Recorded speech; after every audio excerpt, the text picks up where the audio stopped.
It was the late 90s. I had just started high school, and my friend's dad had tickets to go see a hockey game. Not just any hockey team, our hometown hockey team, the Sudbury Wolves. And with it, I got introduced to a player that sometime in the future would be married to a country singer superstar. Yes, I'm talking about Mike Fisher, who once played for the Sudbury Wolves, then the Senators, and then the Predators before retirement, and is married to Carrie Underwood. But how does this all relate to cars? How does hockey and cars relate? This being our 99th episode, we'd like to dedicate the 99th episode of AutoLooks podcast to the great one, Mr. Wayne Gretzky. And being that he is a hockey player and Canadian, this episode is about how both being hockey, Canadian, and cars all go together. AutoLooks.net AutoPod, streaming day or night, coming right at you, right here, right now. Welcome back to the AutoLooks podcast. I'm your host, as always, the doctor to the automotive industry, Mr. Everett J himself, talking to you from our host site at AutoLooks.net. If you haven't been there, go there and check it out. We got lots of different things. Click on some of the podcast advertisements at the beginning page to find out more about the pages, more about our corporate websites, our rated pages, the podcast page, help page. Trust me, you'll find a lot of things on the AutoLooks.net website that you won't find anywhere else on any other automotive site online. And while there, like we always say, check out our corporate links website. Big or small, we have them all, corporate websites from around the world to see where car companies are from. On top of that, we like to pay a tribute to our sponsor, Magic Mind, and their brand new elixir, or as we like to call it, the world's first productivity drink. This product helps keep away brain fog and helps you keep focus. Now, if you're looking for the product, it's magicmind.co/auto and use our promo code, which can be found on the AutoLooks.net website. And we'd like to put a shout out to our main host, Podbeam.com, for getting us out there and allowing this podcast to reach many more listeners out there through nearly every major audio stream. Thank you, Podbeam. So like I said at the beginning, we're going to be talking about hockey in a sense. Yes, this is a car podcast, and how do cars and hockey go together? Like I said in the beginning, Mike Fisher. But how did Mike Fisher become part of cars? Well, that actually was just an intro story to bring you to the hockey. He was a hockey player who played in my hometown, who I saw. Now, being that I'm an automotive guy who comes from a city that prides itself all on hockey. Hockey, and there's nothing else other than hockey. We have a go-kart track in our city that makes the national circuit, but nobody cares. Hell, we have a Canadian basketball league team in our city, but everybody still talks about hockey. So for my whole life, unless you were into hockey or even knew about hockey, nobody liked you. They all treated you like a second-class citizen, and that is what I dealt with my whole life. But later on in life, I started realizing there's a lot more to it, a lot more to just being hockey. And like everything in the world, everything can be related to my favorite field. And like I said, this is the 99th episode. And why are we making it about hockey? Because that's the number of the great one. I may not be into hockey, like a lot of other people I know, but I still knew who Wayne Gretzky was, and Gordie Howe, and Sidney Crosby. My grandfather played hockey with a lot of those people. So it is part of my life, but cars are part of my life. And I always wondered, how can I bring the two of them together? Well, it's easy. You bring the automotive world from the biggest hockey countries in the world, or cars related to hockey. Trust me, there are things related to hockey. You may not see it, and a lot of people in the hockey industry won't admit to it, but Detroit, as we all know, is the Motor City. It may not be as big of being the Motor City in the United States now, but at the beginning of the automotive revolution, it was the Motor City. And with that, the Detroit Red Wings and their famous flying tire. Yes, they have flying tire. Look at a lot of Detroit teams. They all follow around the automotive industry. Basketball, the Detroit Pistons. It's a horse with an exhaust. Like, come on. So many things in that city revolve around the automobile industry, where even sports will collide with it. My home country, Canada, Calgary, who you might not think has anything to do with the automotive world at all, because it is an oil city and the financial hub of the prairies.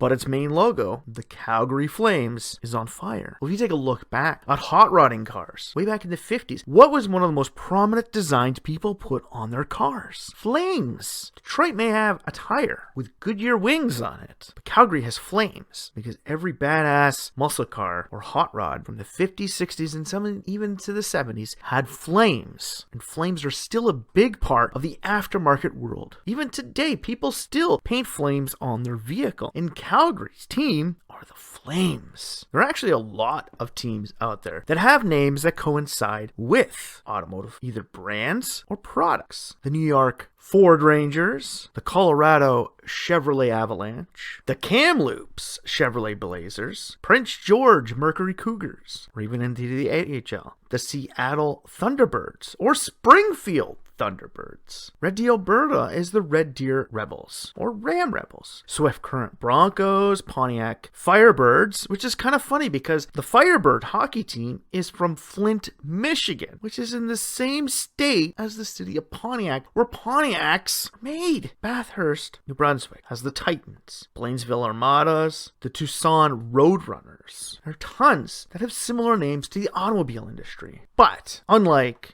the Winnipeg Blue Bombers in Canada, these didn't get their names from the vehicles. It's just the coincidence between the two, where Winnipeg, the Blue Bombers, share a name with Labatt Blue. But how else does the automotive industry fall in line with hockey? Well, here's an answer to that. The number one nation that supplies auto parts to the American auto industry is Canada, with up to 85% of parts for vehicles built within a day and a half to 2-day distance from the Canadian border of parts that are built in Canada. Yes, the country of hockey has loads of parts sitting inside of the vehicles you drive. We may not be famous for having our own brands in Canada, but we do make a ton of parts for the automobile industry. And when you start looking at the top nations for hockey in the world, Canada, Sweden, Finland, the US, Russia, Czech Republic, Switzerland, or Slovakia. The United States is the only one of those that has more than one major automaker. And hell, going through it, you get Sweden, Russia, and the Czech Republic are the only other ones that have major automakers. Hell, Sweden doesn't even own its own automakers anymore. Canada has a whole bunch of smaller automobile companies, similar to that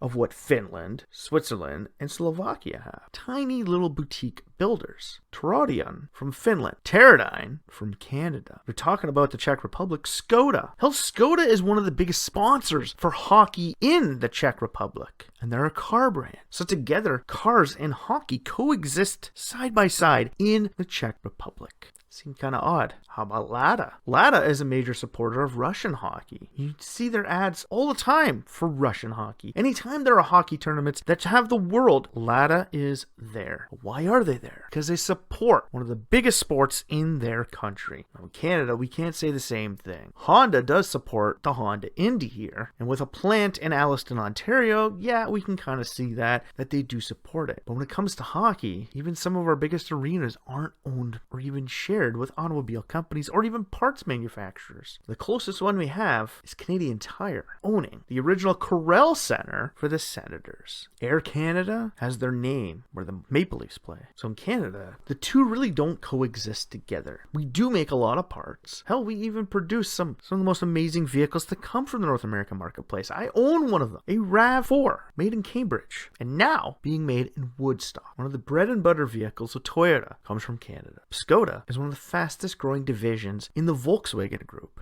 They come from the Czech Republic. They started out building products of Volkswagens. Not like their original history, but back in the 90s when I first started watching this, when I saw Mike Fisher playing with the Sudbury Wolves, I first met Skoda. Where did I meet them? On a movie Triple X. Skodas looked exactly like Volkswagens back then. They're a lot more different now than they were back then. Now we do know though there's a lot of hockey players out there that spend their money and get some amazing and great cars. Hell, look at Floyd Mayweather, the boxer, and his car collection. There's not a lot of notable hockey players with massive automobile collections.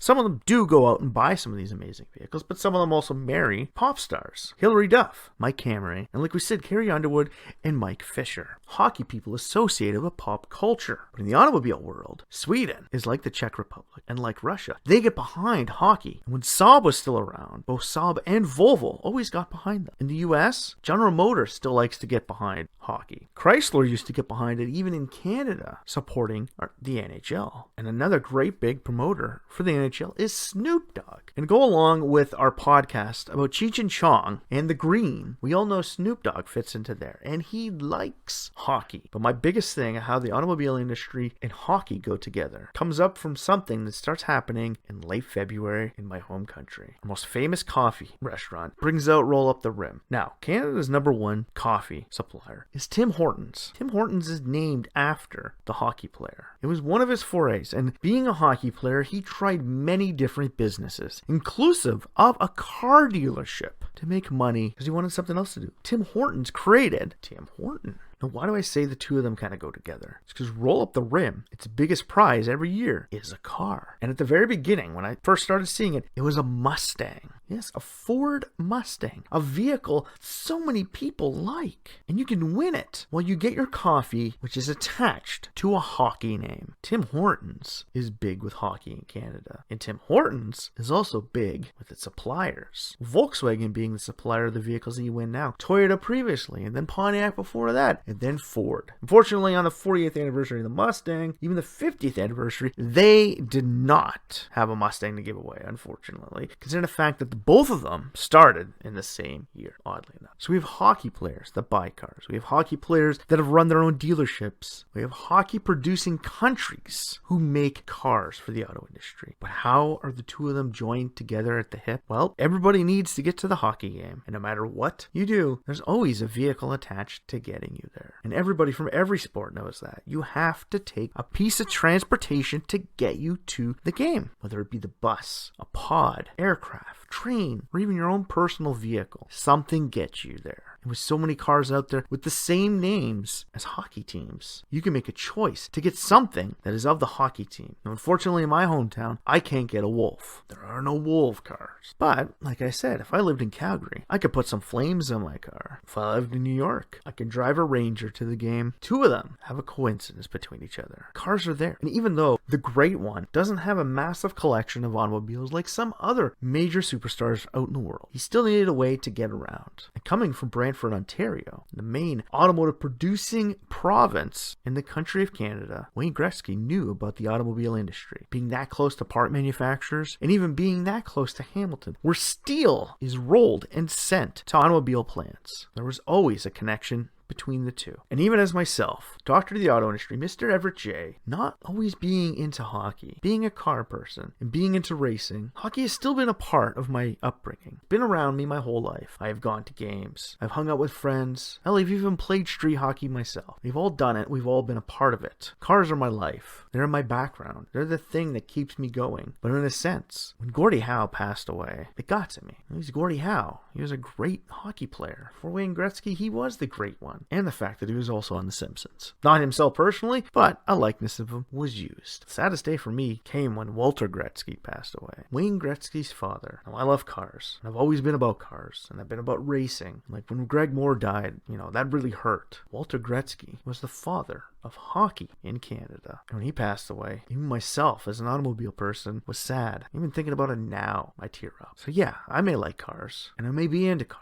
But it doesn't mean that I'm only into cars. Like anyone else out there. And like this episode says, the great one, number 99, Wayne Gretzky. There's always been a car in the picture. You just don't see it in the picture. And remember, the automobile is attached to so many different things in the world. So many different sports, so many different movies, so many different forms of entertainment out there. Whether you see it or you don't, it's there. And being from the country that is known for two things, maple syrup and hockey, we know how. We know that even if we don't like cars, we still need them. So in the end, really, does hockey and cars go together? In a sense, they do. But everything goes together because you need to get to where you're going, so a car is utilized. It is not part of the production, but automobile dealerships use hockey games to promote their products. Automobile companies put their ads on the boards. Automobile companies sponsor the events, put their names on the arenas, and even get hockey players to promote their vehicles. In my hometown, we still utilize a gold-winning female hockey star to promote one of our dealerships because hockey runs deep in Sudbury. And like myself, if you love cars and you want to get it out there, teaming up